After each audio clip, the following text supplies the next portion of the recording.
Olá, neste tópico falaremos sobre o projeto de controladores, especificamente aplicado a conversores estáticos de potência. Primeiramente, devemos lembrar que um conversor estático de potência é um sistema não linear invariante no tempo. A esse tipo de sistema pode-se aplicar diversas técnicas de controle avançadas, como controle adaptativo, controle multivariável, controle preditivo, entre outras soluções. Porém, em grande parte das aplicações práticas, prevalece o uso de controladores lineares, como proporcional integral e proporcional integral derivativo. Dessa forma, normalmente se lineariza o conversor em torno de um ponto de operação específico para o qual a sintonia do controlador linear será válida. Ou seja, o controlador linear não é capaz de garantir a estabilidade de forma universal, mas apenas para uma região específica definida em torno do ponto de operação nominal.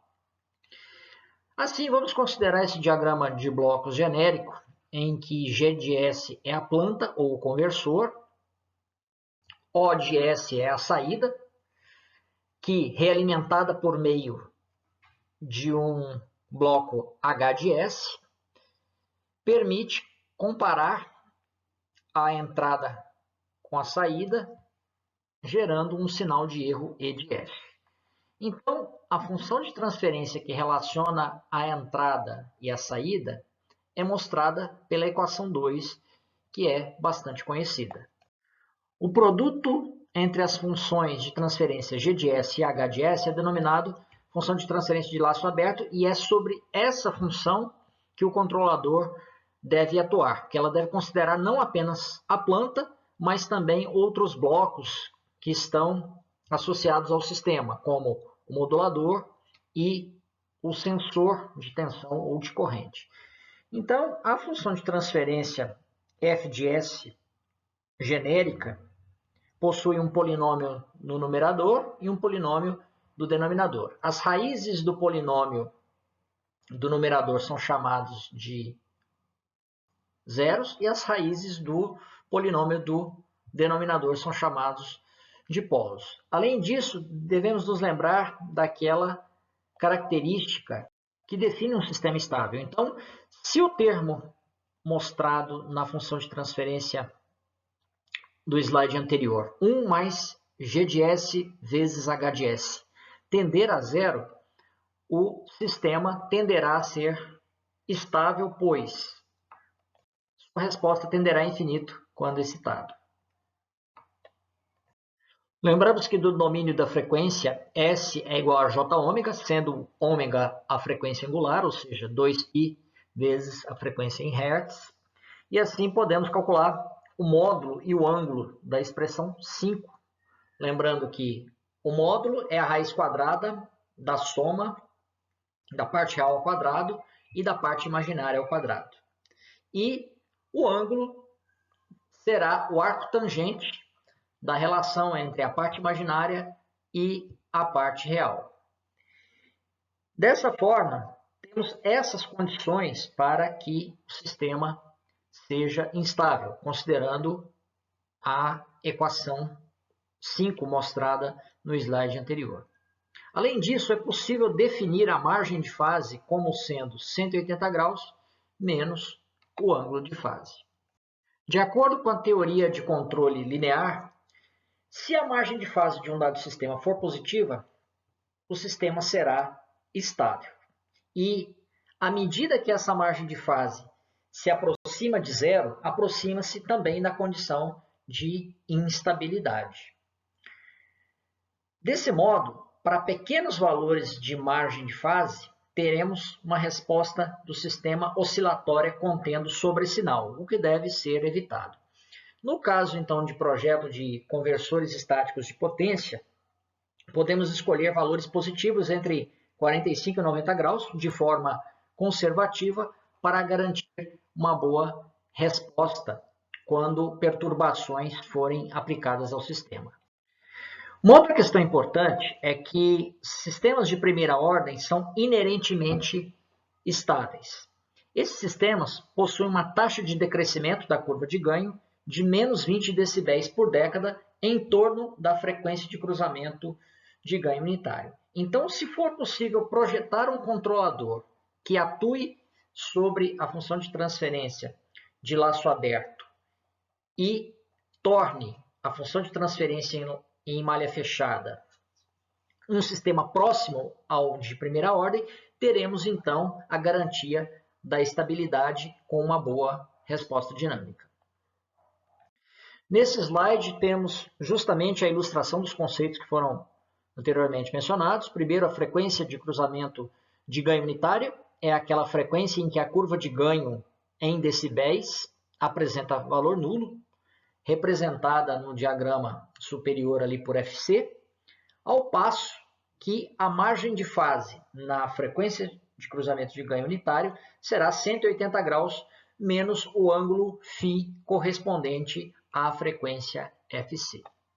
Em aplicações envolvendo conversores estáticos, muitas vezes desejamos que a tensão de saída seja regulada num dado valor fixo, mesmo quando há variações de carga.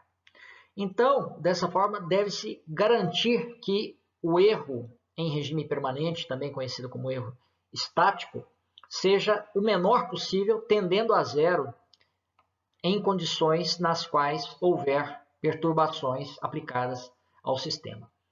Desse modo, quanto maior for o ganho da função de transferência de laço aberto em baixas frequências, mais garantida será essa condição. Uma questão importante é que é necessário impor a presença de um polo na origem do plano complexo, ou seja, impor uma ação integral para que esse erro de regime permanente seja efetivamente zero, ou então o mais próximo de zero possível.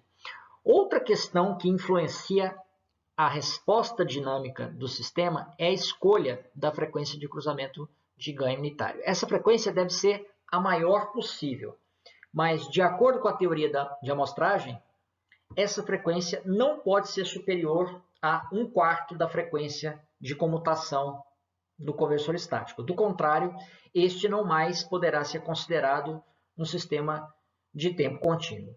Deve-se ressaltar ainda que em nem todas as condições de projeto de controladores conseguiremos impor uma frequência de cruzamento exatamente igual a 1/4 da frequência de comutação.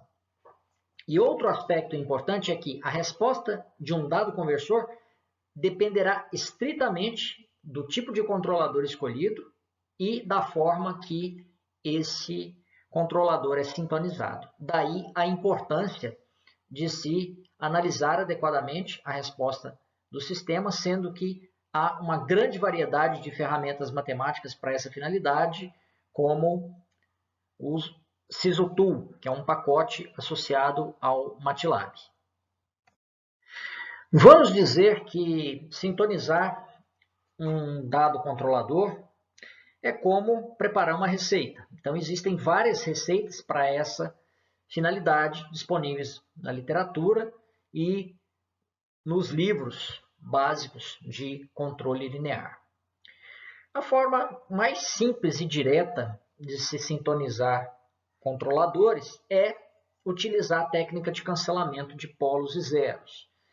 Então, poderíamos pensar que um sistema que tenha um polo na origem, um polo numa frequência qualquer, diferente de zero, e um zero numa frequência qualquer, diferente de zero, ambos no semiplano esquerdo, poderia se tornar um sistema de primeira ordem se nós colocássemos um zero na posição do polo da planta e colocássemos um polo na posição do zero da planta. Então, restaria apenas o termo associado à ação integral, ou seja, restaria apenas o polo existente na origem do plano complexo. Porém, nós devemos lembrar que, em termos práticos, especificamente no caso de conversores estáticos, os polos e zeros são flutuantes. Então, obter as funções de transferência que representam os conversores estáticos depende de valores associados às especificações dos componentes do estágio de potência, ou seja, valores de resistência, valores de indutância, de capacitância e também de elementos parasitas.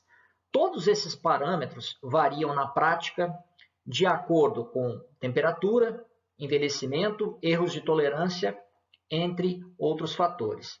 Então, muitas vezes, a sintonia de um controlador, por meio da técnica de cancelamento de polos e zeros, pode levar o sistema à instabilidade, caso haja uma variação muito grande das especificações desses componentes, que leve eventualmente a essa perda de sintonia. Há então diversas formas para se sintonizar controladores aplicados a conversores estáticos de potência. Porém, uma ferramenta bastante útil e prática é a técnica do fator K, que foi proposta na referência R1, a qual eu recomendo que todos leiam na íntegra e o documento pode ser encontrado facilmente na internet. Então, o fator K trata apenas com conceitos de avanço e atraso de fase, da seguinte forma: escolhe-se uma dada frequência de cruzamento de ganho unitário, que define, por sua vez, a velocidade de resposta do sistema, e também deve-se definir a margem de fase, que, quanto mais distante de zero, fornecerá uma resposta menos oscilatória com sobressinal menor. Basicamente, temos três tipos de controladores possíveis e a sintonia desses controladores se baseia na alocação de polos e zeros, seguindo o conceito associado ao valor da frequência de cruzamento desejada. O primeiro tipo de controlador tipo 1, é aquele que corresponde a um integrador puro, então possui apenas dois elementos, um resistor e um capacitor. A função de transferência desse compensador é representada pela equação 11, sendo que, escolhendo-se adequadamente os valores de resistor e capacitor, é possível definir a frequência de cruzamento desejada. E esse tipo de controlador será utilizado quando o fator K for igual à unidade. O compensador tipo 2, por sua vez, apresenta dois polos e um zero, sendo um desses polos alocado na origem do plano complexo, que garante, então, um erro de regime permanente baixo, o mais próximo de zero possível. Além disso, esse tipo de compensador apresenta aquele capacitor C2, que permite uma ação de filtragem do sinal de controle, que se torna menos susceptível, então, a ruído. Então, por meio da expressão 15, escolhendo adequadamente os valores do capacitor C1, do capacitor C2 e do resistor R2, é possível ajustar as frequências do zero e do outro polo que não se encontra na origem do plano complexo. O terceiro tipo de compensador, tipo 3 ou um PID, proporcional integral derivativo, apresenta essa configuração do circuito mostrado no slide, utilizando apenas resistores e capacitores associados a um amplificador operacional. A função de transferência correspondente é mostrada em 17, constatando-se que há dois zeros que podem ser escolhidos de acordo com os valores dos componentes e também há dois polos que podem ser definidos de acordo com as especificações de resistores e capacitores, segundo as expressões correspondentes a 18. Além disso, tem-se o polo na origem do plano complexo para garantir que o erro de regime permanente seja nulo. Na próxima apresentação, veremos a aplicação do conceito do fator K ao projeto de sistemas de controle em malha fechada, especificamente no caso do projeto de conversores operando em modo tensão e modo corrente média.